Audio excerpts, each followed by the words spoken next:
Eu lembro como se fosse ontem, quando eu estava terminando a minha primeira formação em yoga, né? E eu tinha certeza, né? Porque eu trabalhava com comunicação, né? Eu era jornalista.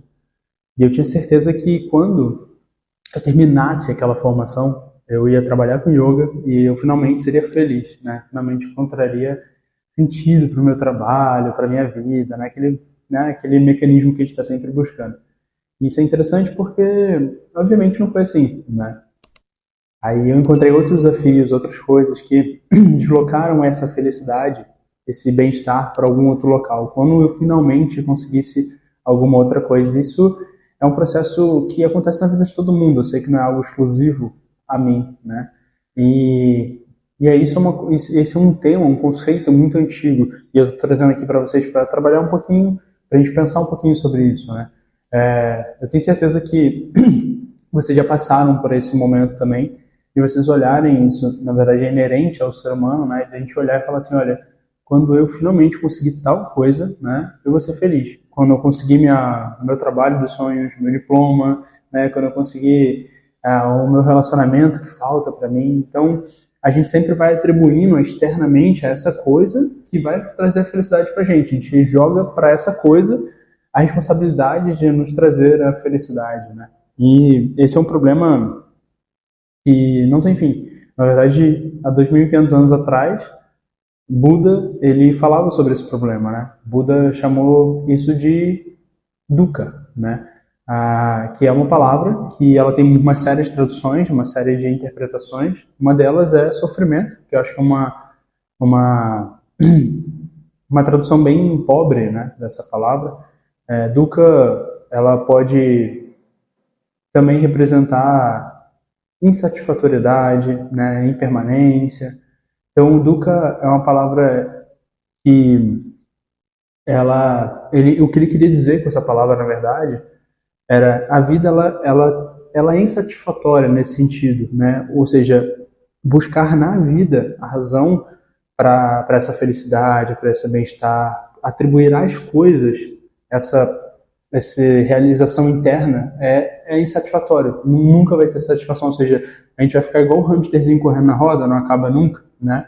E então, sempre que eu conseguir alcançar o meu trabalho do sonho, aí vai ter um outro problema que eu tenho que resolver. Mas eu ainda não tenho um relacionamento do sonho com a família que eu queria ter. E aí, quando eu arrumo a família, mas agora eu queria ter uma viagem por mês, por ano, para a Europa, e eu não tenho ainda. Agora que eu consegui a viagem, falta ter um carro melhor, né? Preciso de um carro maior para essa família, e assim vai. Então a gente vai, e não termina nunca, né? E a gente apenas desloca esse objeto de busca, de desejo, né? Então, por que eu estou trazendo esse tema aqui para vocês de Duca?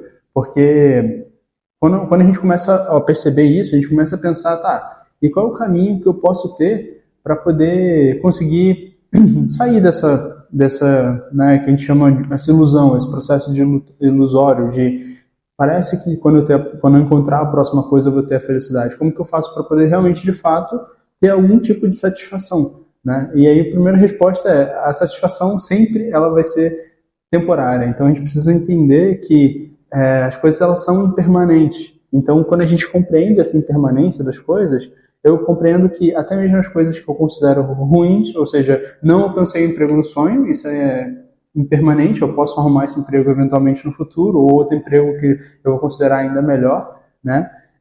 Ou mesmo que eu arrume, eu posso ser demitido, a empresa pode falir, mesmo que seja um cargo público, pode acontecer alguma coisa, né? E eu perder esse emprego, sei lá, o salário cair, congelar, algo desse tipo, e eventualmente parar de se tornar o emprego do sonho. Então, as coisas elas são impermanentes. Então, a gente não consegue encontrar nessas coisas a felicidade que a gente está buscando de fato. Então, como a pergunta que eu acabei de fazer, o que a gente faz, então, sabendo disso? Da impermanência e que a impermanência vai gerar essa insatisfatoriedade, né? Bem, a partir daí a gente vai encontrar um caminho de práticas, né? Um caminho de autoconhecimento, de tentar compreender a realidade das coisas como elas são de fato. E a partir dessa compreensão dessa realidade, eu tenho a capacidade de poder transitar por todo esse processo, por essa impermanência, por essa satisfatoriedade, com um pouco mais de consciência de que, tá, olha, eu visto essa carapaça de professor de yoga, eu dou aula, eu ganho dinheiro, pago conta, etc. Mas eu sei que isso tudo aqui é uma ilusão, né? Algo que pode acabar amanhã. Eu não uso isso como minha identidade, eu não me apego a essa ideia de eu que foi criada para poder eu lidar, né, com o mundo. Eu não sei se isso ficou claro, se ficou difícil. Eu posso tentar dar um outro exemplo que a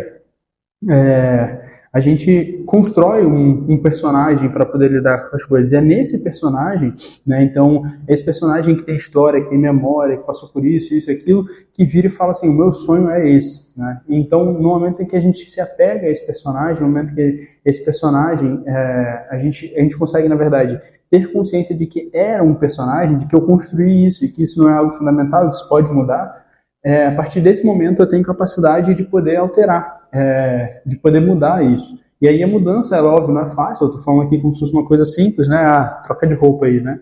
Não é assim que funciona, mas essa mudança, ela acontece através da prática, né? Do autoconhecimento, da autoobservação, mindfulness, né? É uma prática que, como eu sempre falo, a gente hoje tem um mindfulness performático, né? Ou seja, um mindfulness que tem como objetivo entregar para você mais foco, mais atenção, mais disciplina, né? Enfim, qualquer coisa assim, mas isso está longe de ser o que Sati representava para Buda, né? E mesmo que você não queira fazer uma prática secular, né? Mesmo que você queira, olha, quero praticar o mindfulness, eu não quero ser budista. Ok, mas mesmo assim é necessário entender o que mindfulness de fato estava tentando levar as pessoas a acontecer, o que de fato a atenção plena deveria ser para as pessoas, para a vida das pessoas. E aí quando a gente ouvindo toda essa história que eu contei aqui, aí vocês começam a entender o que de fato esse sati, essa atenção plena, ela estava querendo fazer, ela estava querendo trazer a gente para cá, para o mundo, para esse momento, né? Percebendo que nesse instante aqui agora as coisas estão completas, não falta nada, né? Nesse instante aqui agora, se minha mente consegue aquietar completamente, né? Imagina um lago em que a água para completamente, não tem nenhuma ondulação, nada.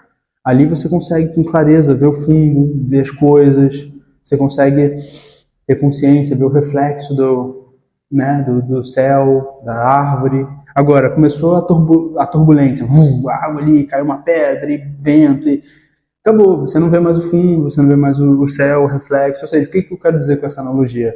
Que quando a gente consegue fazer essa prática da atenção plena, do mindfulness, você consegue assentar nesse momento. E aqui, nesse momento, quando você consegue aterrissar completamente, você vê que todas essas ilusões que eu acabei de comentar antes, de que, falta isso, eu quero isso, mas eu não tenho aquilo, mas isso aqui, não sei o que lá, e aí não sei o que.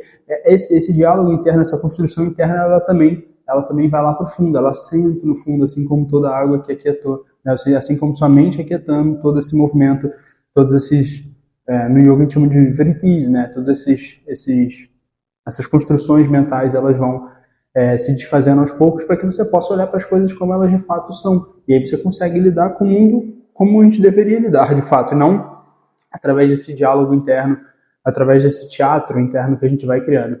E, enfim, trouxe toda essa história para vocês, para a gente tentar pensar um pouco mais por que a gente vive buscando uma coisa que nunca chega, né? E por que quando ela chega, ela se desloca para outro local e a gente continua buscando essa insatisfação constante que nunca cessa.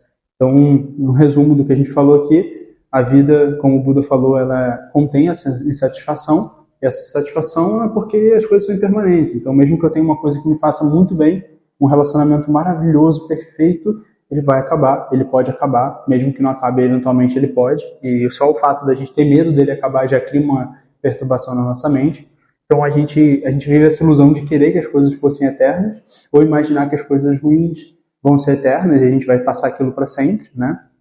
E então essa impermanência faz a gente entrar nesse estado, né, de agitação, e aí essa insatisfatoriedade vai fazer com que a gente sempre desloque, né, essa busca, essa felicidade, essa paz para um outro objeto que na verdade também não vai satisfazer a gente vai continuar nesse ciclo eternamente. E o caminho para a gente poder, um dos caminhos, para a gente poder lidar com isso é a gente aprender a quietar nossa mente, retornar para o momento presente, aprender a observar, né, as coisas com mais clareza, com mais atenção. E uma das formas de a gente fazer isso é o que eu ensino no Mindfulness. Inclusive, se vocês quiserem conhecer o programa completo de Mindfulness, Tá aqui no primeiro link da descrição. Convido vocês, ali é um programa muito maior do que simplesmente você aprender a sentar e meditar. Você vai aprender a usar o mindfulness na sua vida, em todos os momentos, como ele deveria ser, e não simplesmente como uma prática para você sentar e focar e ter mais atenção. E, enfim, trabalhar melhor ou algo do tipo. Isso pode ajudar, mas como um efeito colateral, não como o centro da prática do mindfulness. É isso. Espero que tenha ajudado aqui vocês, tenham gostado desse tema. Conta aqui nos comentários se vocês querem algum outro tipo de tema, se vocês estão gostando desse tipo de assunto aqui no canal. E a gente se vê no próximo. Tchau, tchau.